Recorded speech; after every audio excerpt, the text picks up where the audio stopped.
स्वागत है आपका मेरे YouTube चैनल पर। दोस्तों, आज के इस वीडियो में हम लोग बात करेंगे सेक्शन 143(1) के नोटिस के बारे में। जी हाँ दोस्तों, इनकम टैक्स की साइट पर जो आपकी मेल आईडी या मोबाइल नंबर रजिस्टर्ड होता है उस पर कुछ इस तरीके का मैसेज आता है जिसमें लिखा रहता है ITR for the assessment year 2024 and 25 has been proceed. Intimation order under section 143 subsection 1 has been send to your mail ID. और आपको जो आपकी मेल आईडी पर मेल प्राप्त होता है उस मेल के साथ में इसको नीचे स्क्रॉल डाउन करोगे तो यहाँ पर एक PDF भी अटैच रहती है। तो जानेंगे दोस्तों आज के इस वीडियो में कि क्या होता है सेक्शन 143(1) का नोटिस, ये नोटिस कितने प्रकार का होता है और इस नोटिस के आने पर आपको क्या एक्शन लेना होता है। यदि आपकी मेल आईडी या मोबाइल नंबर पर इस तरीके का नोटिस नहीं आया है तो उस केस में आप इस नोटिस को कहां से डाउनलोड कर सकते हैं और इस नोटिस के साथ में जो PDF अटैच रहती है उसको कैसे ओपन करना है, उसका क्या पासवर्ड होता है। तो सबसे पहले बात करते हैं सेक्शन 143(1) का नोटिस क्या होता है। तो दोस्तों, सबसे पहले आपको बता दूं कि इस मैसेज को देख करके आपको बिल्कुल भी नहीं घबराना है और ना ही इस मैसेज को आपको लाइटली लेना है। ये काफी इंपॉर्टेंट मैसेज या मेल होता है जो आपकी मेल आईडी या मोबाइल नंबर पर आपको रिसीव्ड होता है। यानी कि जब आप अपनी ITR भर देते हैं लेकिन ITR भरने के बाद का जो स्टॉप होता है वो CPC बेंगलोर द्वारा प्रोसेस किया जाता है। यानी कि आपने जो ITR में डाटा दिखाया था और CPC के पास उपलब्ध जो डाटा होता है वो आपस में मैच होता है और मैच होने के बाद में अगर उसमें किसी भी प्रकार की कोई भी मिसमैचिंग नहीं होती, यानी कि जो इनकम डाटा और जो डिडक्शन आपने शो किए थे वही CPC एक्सेप्ट कर लेती है, इनकम टैक्स विभाग उसको एक्सेप्ट कर लेता है, तो उस केस में आपको सेक्शन 143(1) का मैसेज भेजा जाता है। और यदि आपने जो ITR भरा था उसमें आपके किसी भी प्रकार का रिफंड बन रहा था तो इस प्रकार का नोटिस जो सेक्शन 143(1) का होता है उसके आने के 7 दिन के बाद में आपका जो भी रिफंड अमाउंट है वो आपके बैंक अकाउंट में क्रेडिट हो जाएगा।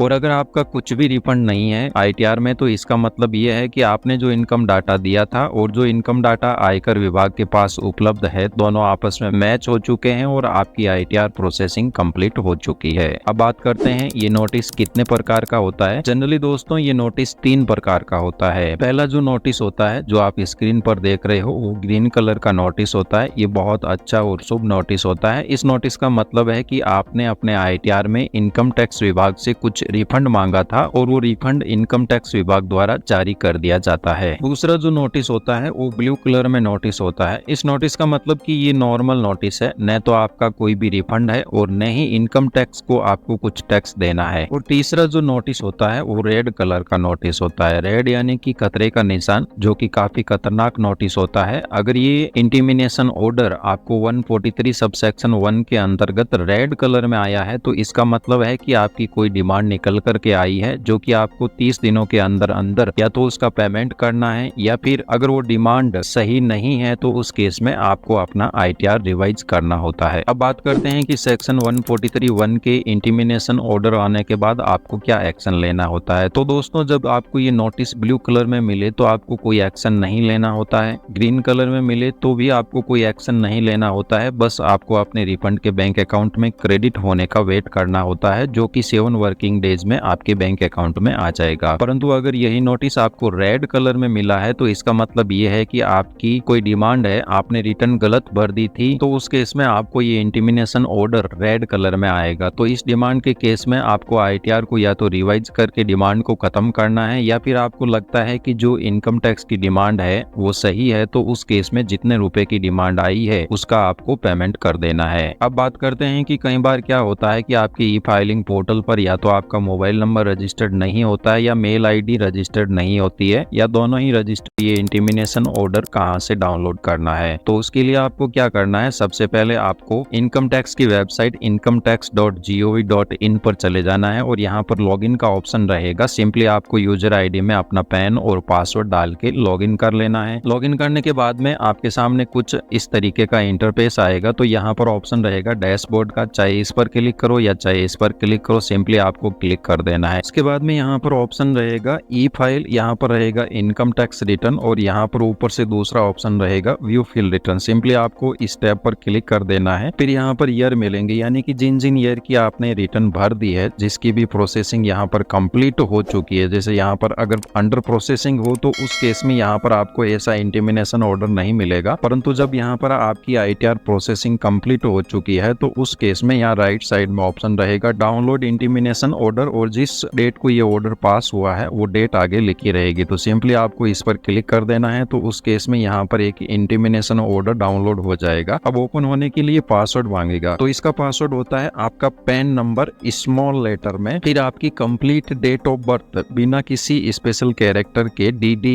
MM YY फॉर्मेट में, वो आपको यहाँ पर एंटर करके सबमिट ऑप्शन पर क्लिक कर देना है। जैसे ही सबमिट ऑप्शन पर क्लिक करोगे तो यहाँ पर हम ग्रीन कलर के इंटीमिनेशन ऑर्डर की बात करेंगे जिसमें कि आपका कुछ रिफंड बन रहा होता है। तो उस केस में यहाँ पर आपके सामने कुल 8 पेज की एक PDF ओपन होकर के आ जाएगी। यानी कि इसके 4 पेज जो होते हैं वो हिंदी में होते हैं, फर्स्ट, सेकेंड, थर्ड और फोर्थ पेज। फिर नेक्स्ट 4 पेज जो होते हैं वो इंग्लिश में होते हैं। तो यहाँ पर जो है हम इसका इंग्लिश वर्जन लेते हैं, जिसमें यहाँ पर जो आपका नाम, एड्रेस, पता वगैरह लिखा रहेगा। यहाँ पर आपका पैन नंबर और जिस असेसमेंट ईयर का ये इंटीमिनेशन ऑर्डर होता है वो यहाँ पर लिखा रहेगा। फिर यहाँ पर लिखा रहेगा अगर आपका इनकम टैक्स विभाग से कुछ रिफंड था तो यहाँ पर लिखा रहेगा you have a refund for the assessment year 2024 and 25, और यहाँ पर नीचे अमाउंट लिखा रहेगा कि आपका कितना अमाउंट रिफंड बनेगा। तो यहाँ पर बता दो कि जितना आपने रिफंड मांगा था उसमें 6% का रेट ऑफ इंटरेस्ट ऐड होकर के आएगा। सपोज कीजिए आपने मान लीजिए 12,000 रुपए का रिफंड मांगा था, तो यहाँ पर अगर आपको रिफंड अगस्त महीने में क्रेडिट होता है तो 1 अप्रैल 2024 से लेकर के अगस्त की जिस डेट को क्रेडिट हुआ है वहां तक 6% आपको इंटरेस्ट मिलके मिलेगा। तो यहाँ पर नीचे स्क्रॉल डाउन करोगे तो यहाँ पर date of filing, ITR type वगैरह रहेगा। फिर यहाँ पर रिटर्न का डिटेल रहेगा, first serial number, particulars, reporting head, और यहाँ पर 2 कॉलम मिलेंगे आपको। फर्स्ट कॉलम मिलेगा as provided by tax payer, यानी कि आपने इनकम टैक्स विभाग को क्या डाटा दिया था, और as computed under section 143 subsection 1, यानी कि इनकम टैक्स विभाग ने आपने जो डाटा दिया था उसको कंसीडर करते हुए कौन कौन से डाटा को उठाया है। तो यहाँ पर आप देखोगे जो आपने टोटल इनकम दी थी, यानी कि टैक्स पेयर ने कितनी दी थी, जितनी ही इनकम टैक्स विभाग ने एक्सेप्ट कर ली है। उसके बाद में यहाँ पर आपने कितना टैक्सेस पेड किया था वही यहाँ पर आ रहा है। बट अगर रिफंड के केस में देखोगे आपने जो TDS कटा था वो क्लेम किया था 17,580 रुपए, और यहाँ पर आपको रिफंड मिला है 18,020 रुपए का। तो इट मीन्स कि आपको यहाँ पर 6% के हिसाब से रेट ऑफ इंटरेस्ट 1 अप्रैल से लेकर के जिस दिन ये इंटीमिनेशन ऑर्डर पास होता है उस दिनांक तक आपको 6% के हिसाब से ब्याज भी मिलेगा। इसको नीचे स्क्रॉल डाउन करोगे तो यहाँ पर पूरी की पूरी डिटेल दी रहेगी। इसके बाद में नीचे स्क्रॉल डाउन करोगे तो यहाँ पर जो आपका टैक्स कटा था और इस टैक्स पर जो आपको रिफंड मिला था इंटरेस्ट अंडर सेक्शन 244A के तहत 6% इंटरेस्ट आपको मिला था 438 रुपीज। तो वो ऐड होकर के आपका जो टोटल रिफंड अमाउंट बना था 18,018 रुपए, उसको नेक्स्ट शून्य के फिगर में राउंड ऑफ कर दिया जाता है। यानी कि अगर यहाँ पर 18,014 होता तो यहाँ पर 18,010 रुपए का रिफंड मिलता, और अगर रुपए का रिफंड आपके पास किया गया है। इस प्रकार का ये इंटीमिनेशन ऑर्डर होता है जिसमें कुछ नोट भी लिखे रहते हैं। तो इस प्रकार दोस्तों आज के इस वीडियो में हमने जाना कि अगर आपके पास इंटीमिनेशन ऑर्डर आता है, चाहे ग्रीन कलर में हो, चाहे यहाँ पर ब्लू कलर में हो, चाहे आपके पास रेड कलर में हो, तो उसका क्या मतलब होता है, उसके आने पर आपको क्या एक्शन लेना होता है, अगर आपको ये नहीं मिला है तो आप उसको कहाँ से डाउनलोड कर सकते हैं, इत्यादि बातों के बारे में। धन्यवाद दोस्तों, जानकारी अच्छी लगी हो तो चैनल को सब्सक्राइब और वीडियो को लाइक जरूर